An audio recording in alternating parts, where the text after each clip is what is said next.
Bueno, continuamos con el siguiente tema a cargo del residente del segundo grado, el doctor Carlos Eduardo Jiménez López, con el tema de actualización en manejo cardiogénico.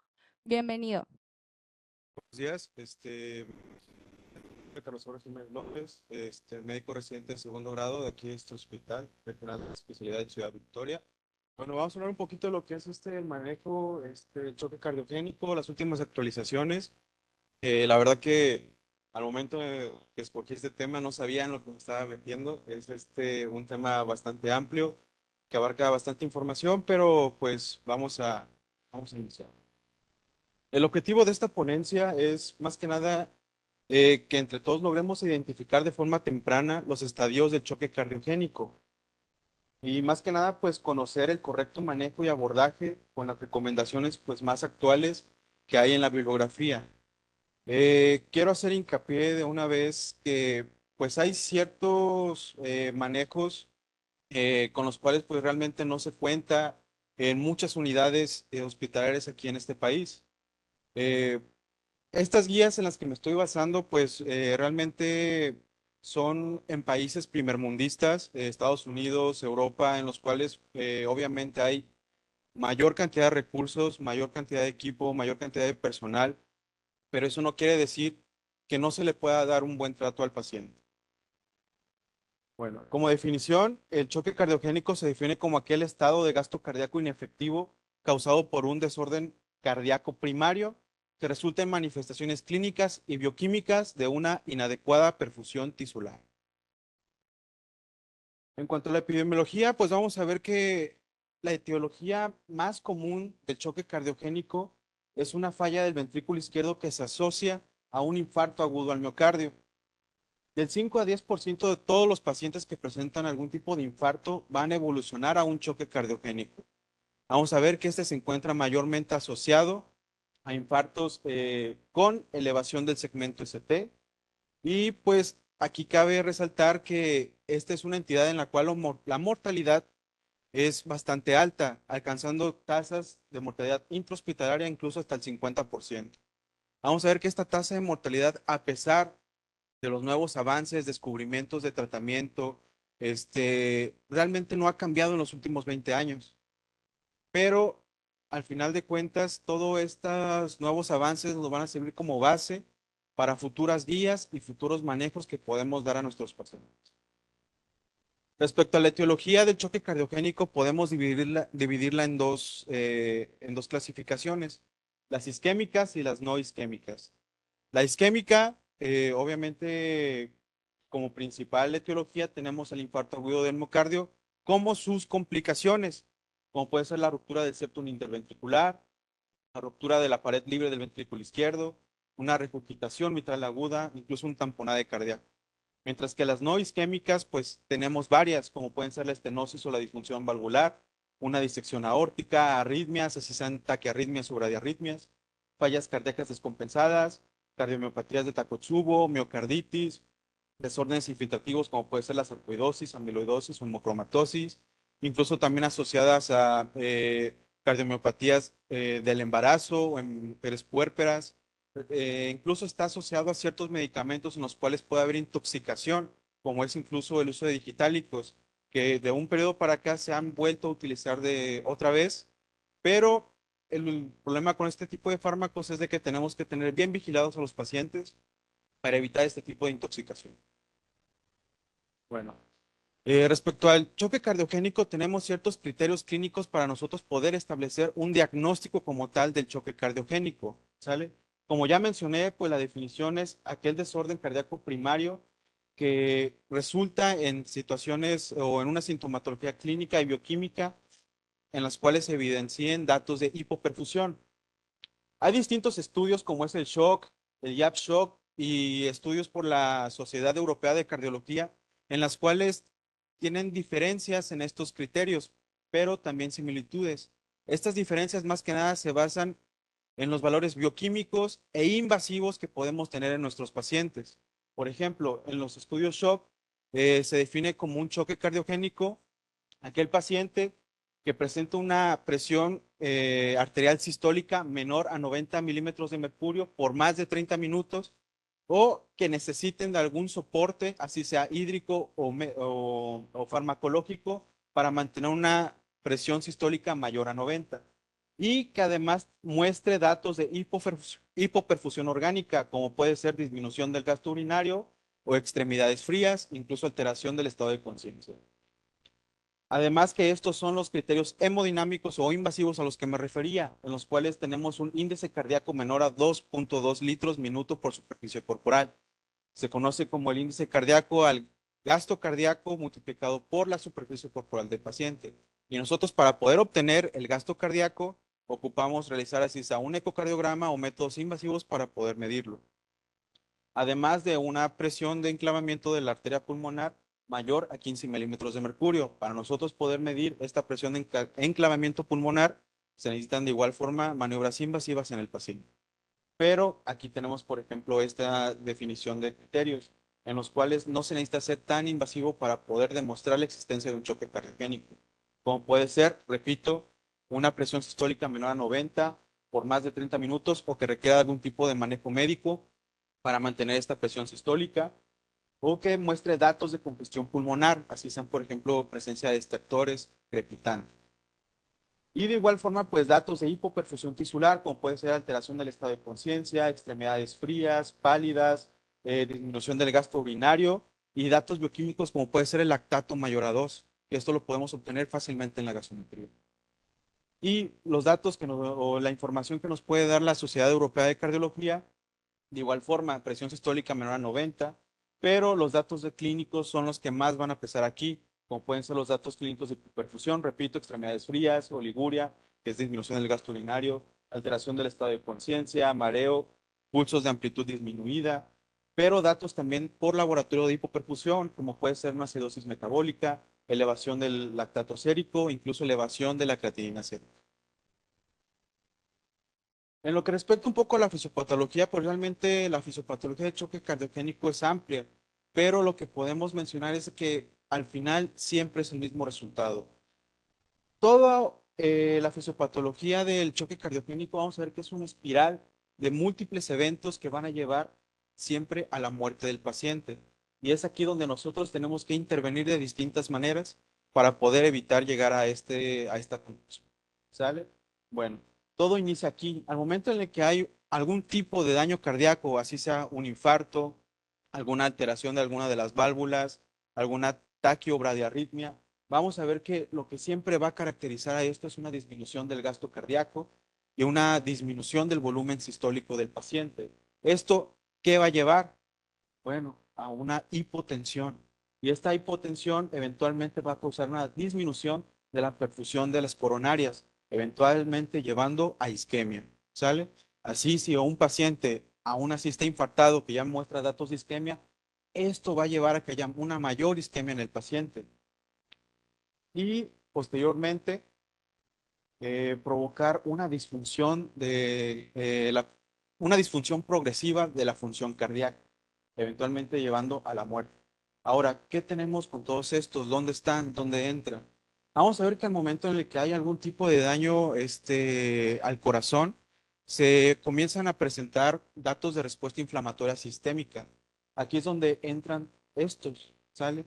Que son las especies reactivas de oxígeno o complementos nitrogenados que van a llevar siempre al mismo resultado, ¿sale?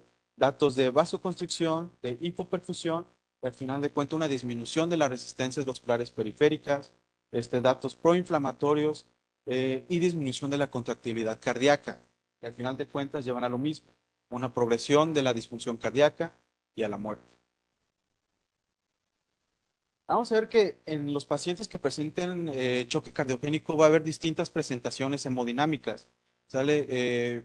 Durante la carrera, siempre al momento de llevar la materia de cardiología, explica mucho sobre los pacientes, los que se conocen con falla cardíaca, que son fríos y mojados, que son calientes y mojados, los que son fríos y secos. ¿A qué se refiere con esto? A estos estadios, sale a estas presentaciones, a estos fenotipos y que van a tener siempre algo en común, que es la disminución del índice cardíaco. ¿sale? Esa va a caracterizar siempre a las tres distintas presentaciones. En lo único que va a variar va a ser en la resistencia de en la diferencia de las resistencias vasculares periféricas, como lo podemos ver aquí, y también en la expresión de enclavamiento de las arterias pulmonares. Esa es en la que siempre va a estar, esas dos van a estar siempre diferentes en los diferentes fenotipos. Por ejemplo, cuando tenemos un paciente que lo conocemos como frío y húmedo, es la más clásica, es la más común. Son aquellos pacientes que tienen disminución del índice cardíaco con aumento de las resistencias periféricas y aumento de la presión pulmonar. ¿Eso qué va a provocar? Un mayor aumento en la precarga del paciente, que por ende se va a manifestar con presencia de congestión pulmonar. ¿Sale? Ahora tenemos aquellos pacientes que son fríos y secos. Se refiere a aquellos pacientes que son eubolémicos, que tienen buena respuesta a tratamientos diuréticos. La ventaja de estos pacientes es de que van a tener una menor incidencia de desarrollar lesión renal aguda, que vamos a ver más adelante que está muy asociada con el choque cardiogénico. Y tenemos también aquellos pacientes que los conocemos como eh, calientes y húmedos. ¿A qué se refiere? Que tienen algún tipo de choque refractario o que pueden presentar algún tipo de choque mixto y van a estar más susceptibles a presentar incluso choque séptico, ¿sale? En los cuales, pues como ya mencioné, va a haber una disminución del índice cardíaco, un aumento en la presión capilar pulmonar de enclavamiento, pero hay una mala respuesta de la vasoconstricción periférica, lo que va a provocar pues la característica de estos pacientes. Ahora tenemos estos que son, si conocemos como pacientes que son calientes y secos, en los cuales pues realmente no se determina como un choque cardiogénico. ¿Por qué? Porque no va a haber datos como tal de una disminución del índice cardíaco, por lo tanto podemos sacarlos de esa clasificación. Ahora, hay una asociación que es la Asociación Cardiovascular de Angiografía e Intervencionismo, que la conocemos como SCAI, en las cuales menciona que hay diferentes estadios del choque cardiogénico que van de la A a la E. El estadio A son aquellos pacientes que se encuentran en riesgo, at risk, de desarrollar choque cardiogénico. Son los pacientes que tienen factores de riesgo cardiogénico, pero que no muestran datos o síntomas como tal de choque, así sea la hipotensión o datos de hipoperfusión tisular. Estadio B, beginning o comienzo, son aquellos pacientes que tienen eh, hipotensión y taquicardia, pero datos clínicos de hipoperfusión tisular y tampoco muestran datos bioquímicos de hipoperfusión tisular.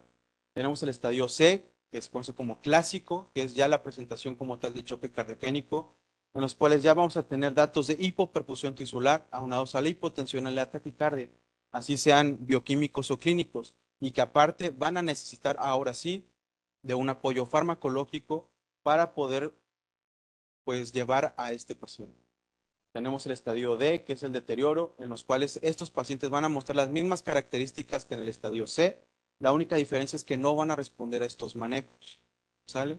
El estadio E, que es de extremo, en las cuales hay una como tal mala respuesta al tratamiento médico y farmacológico y puede incluso llevar a un paro cardiorrespiratorio, en los cuales ya los pacientes van a necesitar de maniobras de resucitación. De igual forma, pues lo que ya mencionaba, todos estos datos físicos, bioquímicos y hemodinámicos que diferencian a cada uno de estos estadios. Tenemos el estadio A, en los cuales pues realmente es un paciente asintomático, no tiene datos de aumento en la presión venosa yugular, los campos pulmonares se escuchan bien, tiene buenos pulsos, no tiene alteración del estado de alerta, no hay datos bioquímicos de hipoperfusión tisular, los datos hemodinámicos son un índice cardíaco mayor a 2.5, una presión venosa central menor a 10, una saturación de oxígeno en la arteria pulmonar mayor a 65%. El paciente está bien, pero tiene factores que pueden llevar a choque cardíaco. Estadio B o de inicio son aquellos que ya muestran datos de infiltración yugular, que van a tener ya presencia de crépitos o estertores a nivel pulmonar, pero tienen todavía buenos pulsos distales, ¿sale? No tienen datos de alteración de hipoperfusión tisular.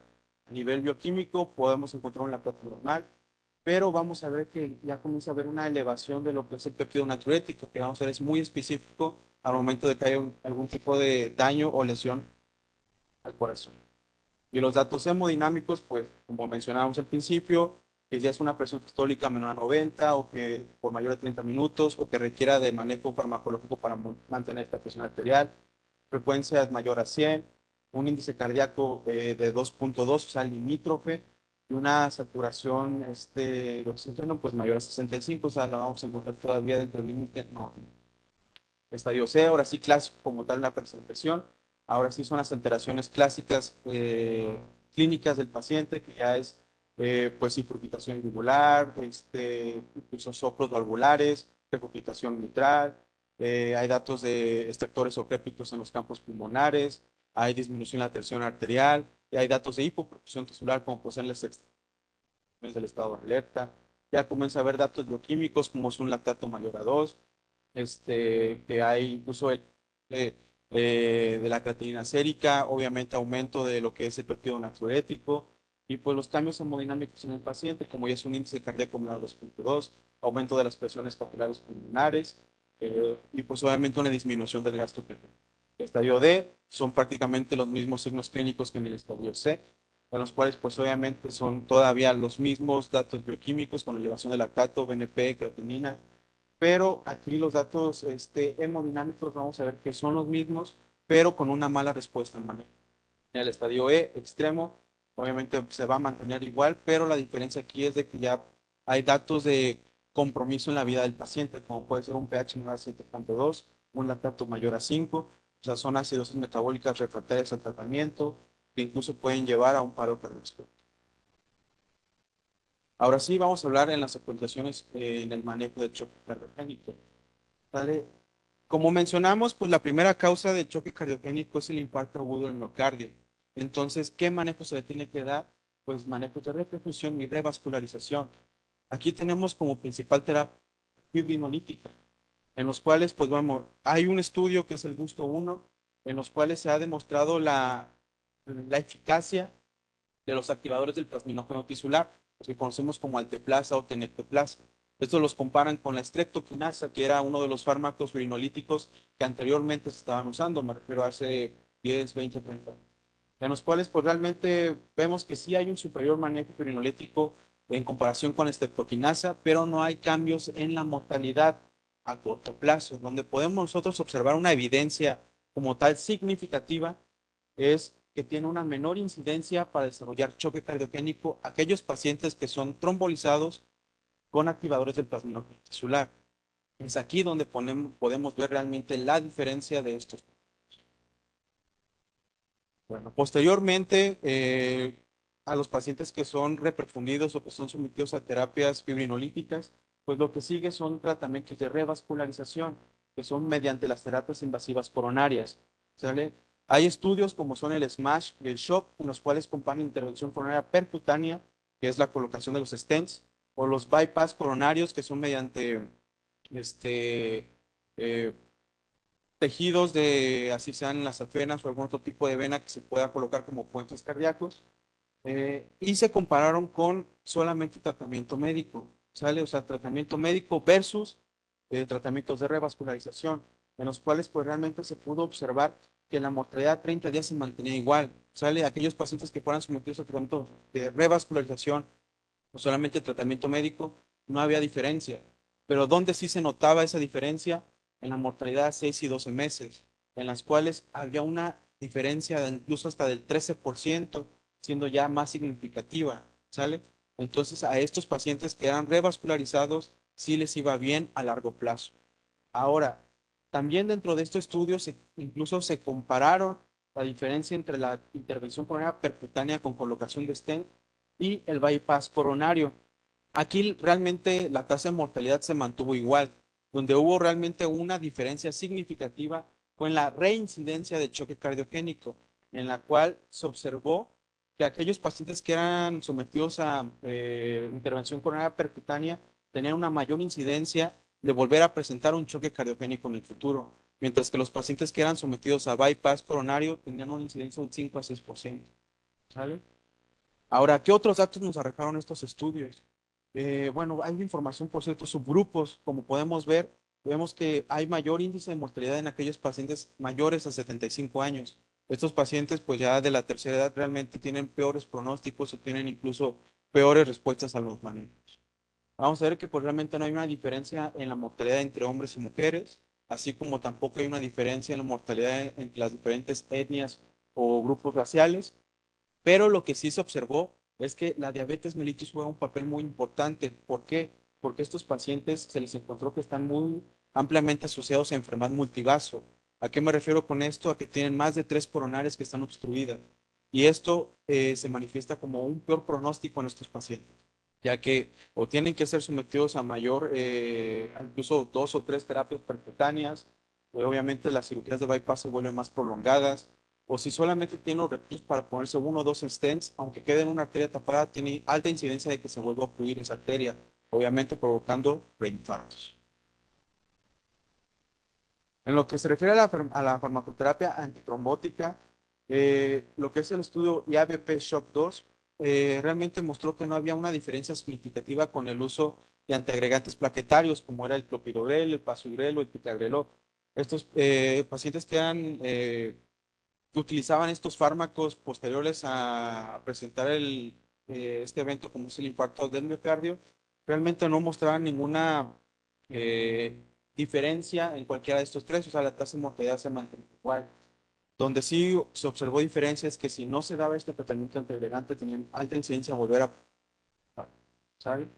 Y vamos a ver que aquellos pacientes que requieren algún tipo de anticoagulación posterior a la intervención percutánea, pues realmente es un poco controversial, ya que hay estudios que sugieren que las heparines de bajo peso molecular son mejores. ¿Por qué? Porque tienen menos riesgo de sangrado. Pero lo que hay que tener en cuenta es de que aquellos pacientes que desarrollen choque cardiogénico en la mayoría de las veces tienden a presentar lesiones renal aguda. El detalle con las heparinas es que su expresión es renal. Entonces tenemos que tener mucho cuidado con las heparinas, ya que si se usan, por ejemplo, hay guías que recomiendan las heparinas no fraccionadas, tienen pues el riesgo de que se estén recirculando en el sistema y tienen mayor riesgo de sangre. El manejo médico con fármacos no vasoactivos, vamos a ver que hay estudios como es el TRIUMPH, en los cuales se estudió a pacientes que recibían tratamiento con beta bloqueadores y agonistas del sistema renina-angiotensina, como pueden ser los ARAs o los YECAS. Se observó que hay una mayor mortalidad en los primeros 30 de aquellos pacientes que recibieron manejo durante el choque cardiogénico y recibieron tratamiento con beta bloqueadores o antagonistas del sistema renina-angiotensina. ¿Sale? Se demostró que el uso de estatinas en infarto al miocardio complicado con choque cardiogénico tenían menor riesgo de mortalidad a 30 días, por lo que se concluyó que evitar el uso de antagonistas del sistema renina-angiotensina, así como evitar el uso de betas bloqueadores, pues realmente mostraba un mejor pronóstico del paciente. Y además se recomendaba el uso de estatinas en estos pacientes. Porque hablando un poco de los que son los vasopresores inotrópicos, realmente las diferentes guías no recomiendan uno sobre otro, ¿sale?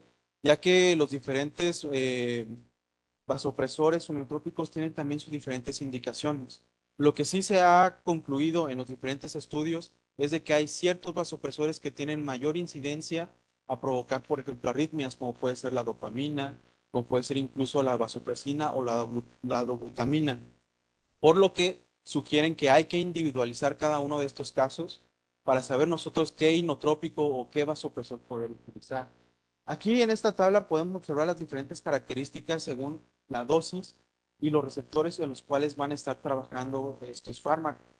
Vamos a ver que la similitud que tienen entre todos estos, si lo dividimos entre vasopresores e inotrópicos, vamos a ver que tienen un aumento en el gasto cardíaco. ¿Sale? Que al final de cuentas es el objetivo que nosotros buscamos en nuestros pacientes.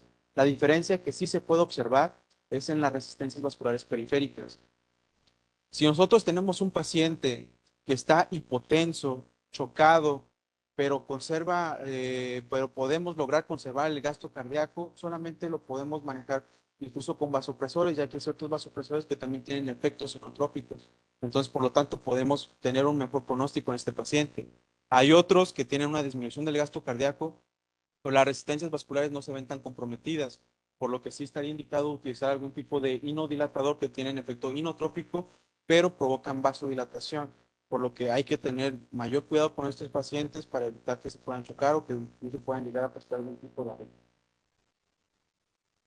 Bueno, Aquí, lo que hace también este estudio es más que nada diferenciar las diferentes situaciones clínicas del paciente para darte sugerencias de qué inotrópico vasopresor es mejor electivo para este paciente, ¿sale? En el caso de una falla cardíaca en la cual, como había mencionado, son pacientes fríos, húmedos, o sea, están hipotensos, con datos de congestión pulmonar, sugiere que el medicamento que sea de primera elección será norepinefrina, ¿sale? En las cuales pues va a haber un aumento del gasto cardíaco, va a provocar un aumento en las resistencias vasculares periféricas, por lo tanto va a haber un aumento en la presión arterial y va a provocar que haya una mejor cambios en el sistema pulmonar a nivel alveolar para poder sacar ese líquido de los alveolos y reducir el edema pulmonar. De igual forma, pues hacen el hincapié en aquellos pacientes que se encuentran neumolémicos, que no tienen datos de exceso de líquido, aquellos pacientes que tienen algún tipo de alteración valvular, que tienen, por ejemplo, estenosis aórtica, o sea, ya valvulares, incluso cuando hay complicaciones aórticas, complicaciones mitrales, estenosis mitrales. O sea, son diferentes características que podemos nosotros ver en los pacientes con los cuales dar un abordaje diferente, ¿sale? Ok, bueno. Hablando ahora de lo que es la ventilación mecánica, pues la mayoría de los pacientes que son, que presentan algún tipo de choque cardiogénico, vamos a ver que del 78 al 88% de estos pacientes van a tener la necesidad de utilizar algún tipo de ventilación mecánica.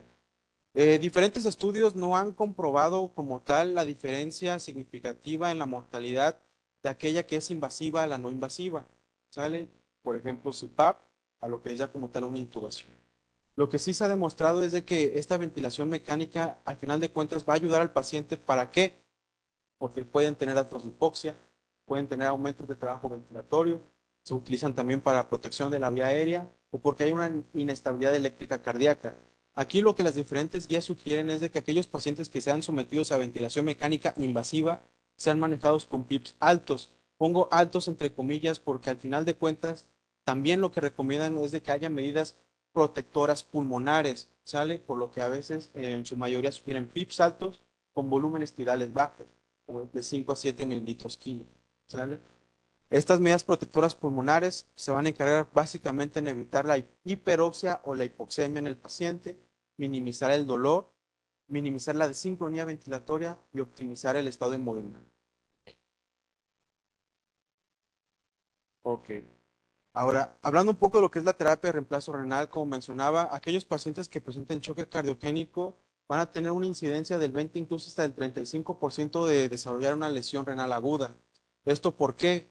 Porque hay una disminución del gasto cardíaco, por lo tanto una hipoperfusión tisular, obviamente representado una hipoperfusión a nivel renal, lo que va a disminuir el gasto urinario, lo que va a provocar una elevación de los asuados, incluso elevación de la creatinina. Vamos a ver que aquellos pacientes que requieren una terapia de reemplazo renal van a tener una mayor mortalidad hospitalaria, incluso hasta el de 62%. Y la mortalidad de 5 años incluso llegan a cifras del 43%. Aquellos pacientes que requieren de algún tipo de terapia de reemplazo renal durante una presentación de choque cardiogénico van a tener un peor pronóstico. Entonces, ¿qué es lo que sugieren las guías? Una hemofiltración venovenosa continua, que es un tipo de terapia de reemplazo renal que es continua, sale diferente a las terapias de hemodiálisis intermitente. Obviamente no todas las unidades hospitalarias cuentan con este tipo de manejo, pero se ha observado que hay una mejor supervivencia intrahospitalaria a largo plazo y sugieren que este tipo de terapia sea utilizada en aquellos pacientes que presentan un tipo de lesión renal ya que sea grado. ¿Cómo vamos a estadificar o diagnosticar esta lesión renal? Pues bueno, así como lo hacemos con las demás. Puede haber, por ejemplo, podemos dar los estadios de Akin, los estadios de Rifle. Los guías CADIGO lo que sugieren es de que sea de la misma forma en la que se ha evaluado. Y estos pacientes, pues usualmente van a estar fisiopatológicamente hablando, provocando una lesión renal por de tipo prerrenal por reducción de la hipoperfusión renal. Ok. Ahora, lo que es el soporte mecánico circulatorio temporal, realmente pues son pocas las unidades en todo el país que cuentan con este tipo de terapias. Me refiero al dispositivo Impela, a la membrana oxígena de extracorpórea, como conocemos como ECMO, o el balón de bomba intraórtica. Este tipo de soporte mecánico ya son terapias invasivas en las cuales se utilizan con ciertas indicaciones, principalmente en aquellos pacientes que realmente hay un pronóstico en los cuales podamos utilizar un puente entre distintas terapias, ¿sale? Este tipo de manejo para lo que nos va a servir es para llegar a una finalidad. ¿Por qué? Porque el paciente no se va a poder quedar conectado o utilizando algún tipo de soporte de por vida, ¿sale? Por lo que se recomienda que sea solamente por uso temporal y que sea obviamente utilizado en unidades que cuenten con equipo experto, con experiencia ya con este tipo de equipos. Incluso puede estar indicado para aquellos pacientes que sean candidatos a un trasplante de corazón. Pero obviamente, repito, como es algo temporal, el problema con los pacientes que son sometidos a trasplante de corazón es de que no tienen un corazón cada 15 días. Obviamente conseguir un corazón es de lo más complicado que hay, al menos también en este país. Por lo tanto, tener pacientes conectados a un tipo de soporte mecánico a largo plazo es poco factible, ¿sabe? Se ha demostrado con varios estudios que realmente hay una falta amplia de evidencia que apoye la mejoría de la mortalidad a pacientes que son sometidos a este tipo de soporte mecánico. Pero sí se ha demostrado que hay un menor índice de mortalidad en pacientes que presenten un choque cardiogénico refractario, o sea que no respondan a un tratamiento como tal médico. Solamente para explicar un poquito cómo funcionan, pues básicamente es conectar un aparato, así sea, por ejemplo, el ECMO, que es vía periférica veno-venosa, se conecta a una arteria de gran calibre para poder hacer o sustituir la función del corazón, ¿sale? En el caso de lo que es el Impela, es como tal, un rotor que se entra por a través de, así sea la vena subclavia o incluso la vena inguinal, para poder llegar al ventrículo derecho y poder, con ese rotor, sustituir la función del corazón. También se puede entrar de arterial, así sea por la arteria subclavia, incluso por la aorta inferior, más que nada para sustituir esta función. Y en el caso de lo que es el balón intraórtico, lo que hace prácticamente meter un balón dentro de la aorta, la cual va a sustituir la función de la sístole y la diástole. Va a ser una bomba que va a estar inflando para sustituir la función de la contractilidad cardíaca. Bueno, este es lo que conocemos como el Impela. Bueno, es una imagen de ecografía en la cual este es el rotor por el cual va a estar circulando la sangre, ¿sale? Y se va a encargar de llevar la sangre del ventrículo izquierdo al resto del cuerpo. Este es lo que conocemos como ECMO, en el cual pues, se utiliza una vena y una arteria de gran calibre, en la cual se conecta a una máquina en la cual va a estar recirculando la sangre, sustituyendo la función cardíaca. Y este es el balón intraórtico. Se entra de igual de forma inguinal para llegar a lo que es esta parte de la aorta. Y como vemos, va a ser la función de la sístole y la diástole, provocando que haya pues un gasto cardíaco eficiente en este tipo de pacientes.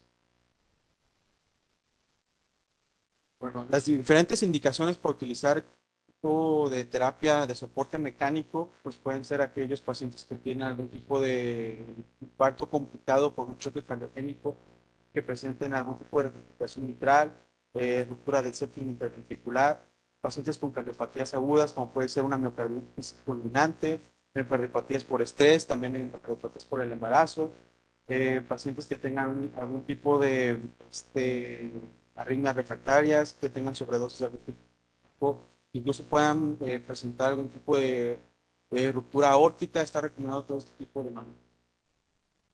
Contraindicaciones directas, pues bueno, vamos a ver que para todos los diferentes tipos de soporte mecánico hay ciertas contraindicaciones absolutas, como puede ser ya una falla multiorgánica que no responda a tratamiento, o pacientes que tengan algún tipo de reconstrucción aórtica ya que se considera severa, que tengan algún tipo de limitación para accesos vasculares, sean de edad avanzada, que se hayan presentado algún paro cardíaco en el cual se hayan necesitado reanimación cardiopulmonar por más de 45 minutos, que haya disecciones aórticas, algún tipo de taquiarritmias que puedan comprometer el estado eléctrico o una inestabilidad eléctrica del paciente, y pues obviamente no contar con este tipo de equipo, pues también es.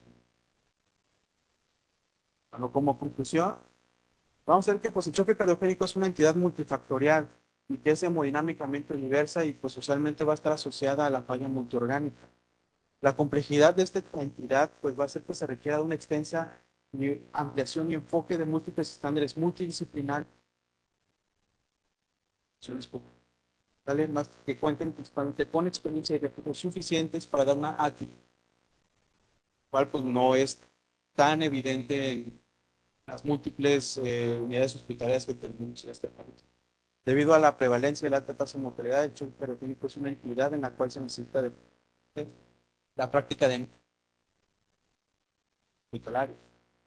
A pesar de los esfuerzos realizados por las asociaciones internacionales, vamos a ver que pues, no ha cambiado como tal la tasa de mortalidad, pero todos estos nuevos estudios, estos avances van a servir como base para futuros descubrimientos y desarrollos de nuevas vías, que al final de cuentas van a cumplir con el mismo objetivo. Gracias.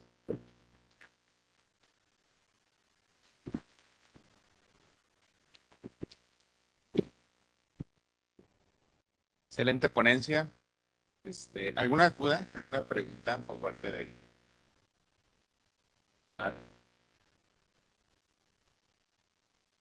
el chat?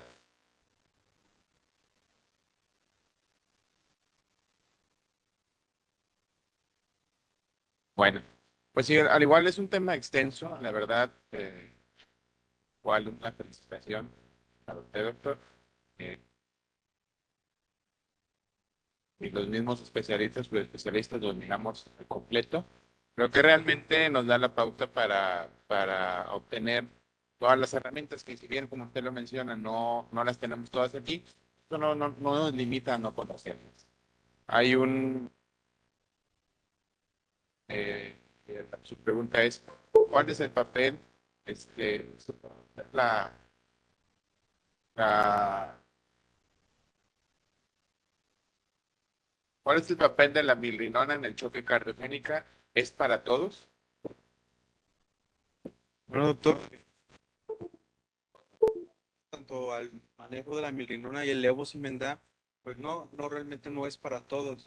Tienen ciertas indicaciones. Por ejemplo, en el caso de la milrinona, se recomienda más en aquellos pacientes en los cuales sí se necesita en las cuales sí se necesita una mejoría del gasto cardíaco, además de mejorar las tensiones arteriales de estos pacientes. La milrinona como tal está indicada en aquellos pacientes que tienen choque cardiogénico refractario, en los cuales a pesar de uso de vasopresores no se puede lograr un aumento en las resistencias vasculares periféricas. Mientras que en el caso del levosimendan, es aquellos pacientes que tienen disminución del gasto cardíaco, pero no presentan alteración de las resistencias vasculares periféricas, por los cuales no hay necesidad de tenerlos con tensiones arteriales elevadas o en las cuales hay un choque cardiogénico que sí se pueda manejar con otro tipo de fármacos. Espero haber respondido su pregunta. No escribe algo más ahí el doctor. Muy bien. ¿Alguna otra pregunta?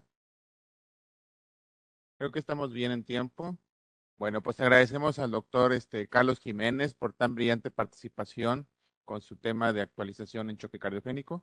Le otorgamos el presente reconocimiento.